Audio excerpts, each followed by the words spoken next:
आज हम पढ़ने वाले हैं महाकवि तुलसीदास जी का जीवन परिचय। तो आइए दोस्तों, हम इसे एनिमेशन के माध्यम से समझते हैं। गोस्वामी तुलसीदास के जन्म और मृत्यु के बारे में पूरी तरह पक्की जानकारी नहीं है, लेकिन ज्यादातर विद्वान मानते हैं उनका जन्म 1532 में उत्तर प्रदेश के बांदा जिले के राजापुर गांव में हुआ था। कुछ लोग उनका जन्म स्थान एटा भी बताते हैं। उनके पिता का नाम आत्माराम दुबे और माता का नाम हुलसी था। बचपन में उनका नाम राम बोला था। तुलसीदास का बचपन बहुत कठिन रहा। छोटी उम्र में ही उनके माता पिता उनसे अलग हो गए थे। इसके बाद करीब 5.5 साल तक चुनिया नाम की एक दासी ने उनका पालन पोषण किया, लेकिन वो भी ज्यादा समय तक जीवित नहीं रही। इसीलिए तुलसीदास को अपना जीवन चलाने के लिए भिक्षा मांगनी पड़ी। गोस्वामी तुलसीदास की शिक्षा उनके गुरु बाबा नरहरिदास की कृपा से शुरू हुई। उन्होंने शुकर क्षेत्र में गुरु नरहरिदास से राम कथा सुनी।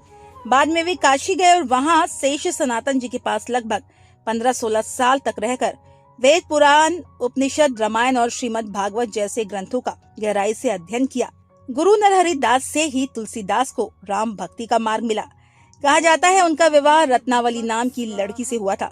कुछ समय बाद जब उनकी पत्नी मायके गई तो तुलसीदास भी उनके पीछे ससुराल पहुंच गए।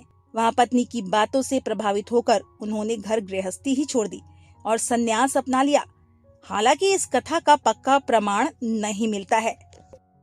गोस्वामी तुलसीदास ने परिवार से विरक्त होने के बाद काशी, चित्रकूट और अयोध्या जैसे तीर्थ स्थानों की यात्रा की। माना जाता है 1574 में अयोध्या में उन्होंने रामचरितमानस लिखना शुरू किया, जिसका कुछ हिस्सा काशी में भी लिखा गया। इसके बाद उन्होंने कई और ग्रंथ भी लिखे। उन्होंने अपना बाकी जीवन काशी में भगवान राम की कथा सुनाते हुए बिताया और लगभग 1623 में वहीं उनका निधन हो गया। तुलसीदास जी की भक्ति भावना बहुत गहरी और महान थी। वे भगवान श्री राम को ही अपना सब कुछ मानते थे। वे राम को अपना स्वामी और खुद को उनका सेवक मानते थे। एक सच्चे भक्त की तरह वे हमेशा राम की भक्ति और स्तुति करते थे। साथ ही वे अपने गुरु और अन्य देवी देवताओं की पूजा भी करते थे। अब हम जानते हैं तुलसीदास जी की प्रमुख रचनाएं। गोस्वामी तुलसीदास लोक मंगल के कवि थे और उन्हें समन्वय का कवि भी कहा जाता है। उनकी रचना रामचरितमानस हिंदी का सबसे श्रेष्ठ महाकाव्य मानी जाती है। उनके कुल 12 रचनाएं प्रामाणिक मानी गई है।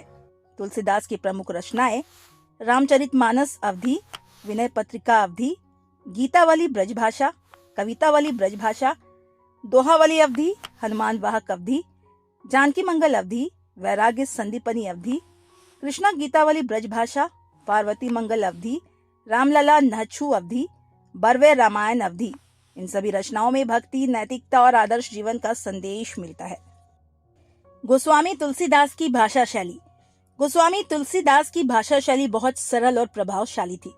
उन्हें संस्कृत, अवधी और ब्रज भाषा पर अच्छा ज्ञान था। लोक मंगल के कवि थे, इसीलिए उन्होंने संस्कृत की जगह आम लोगों की भाषा अवधी और ब्रज भाषा में अपनी रचनाएं लिखी। उनकी प्रसिद्ध रचना रामचरितमानस अवधी भाषा में लिखी गई और इसमें दोहा व चौपाई छंद का प्रयोग हुआ है। वहीं गीतावली, कवितावली और कृष्ण गीतावली ब्रज भाषा में पद शैली में लिखी गई है। तुलसीदास को लोक और शास्त्र दोनों का गहरा ज्ञान था। उन्होंने अपने अनुभव और भावनाओं को बहुत ही सरल और मार्मिक तरीके से व्यक्त किया। यही कारण है कि उन्हें महान कवि माना जाता है। हिंदी साहित्य में गोस्वामी तुलसीदास का स्थान। गोस्वामी तुलसीदास हिंदी साहित्य के भक्तिकाल के सबसे महान कवि माने जाते हैं। वे केवल आध्यात्मिक ही नहीं बल्कि सामाजिक सोच वाले कवि भी थे। वे एक अच्छे मानवतावादी व्यक्ति थे और उनका बचपन बहुत संघर्ष भरा रहा, जिसने उनके जीवन को ही बदल दिया। तुलसीदास ने एक आदर्श राम राज्य की कल्पना की। उनके साहित्य में उस समय की भारतीय सभ्यता और संस्कृति का सच्चा मित्र मिलता है। उनका काव्य केवल मनोरंजन के लिए नहीं था, बल्कि समाज में जागरूकता और सुधार लाने के लिए था। उन्होंने किसी धर्म या जाति की निंदा नहीं की, बल्कि प्रेम और सरल भाषा में लोगों को सही मार्ग दिखाया। इसीलिए उन्हें समाज को राह दिखाने वाला कवि कहा जाता है। दोस्तों, वीडियो अच्छा लगे तो इस वीडियो को लाइक कीजिए और चैनल को सब्सक्राइब कीजिए। Thank you for watching.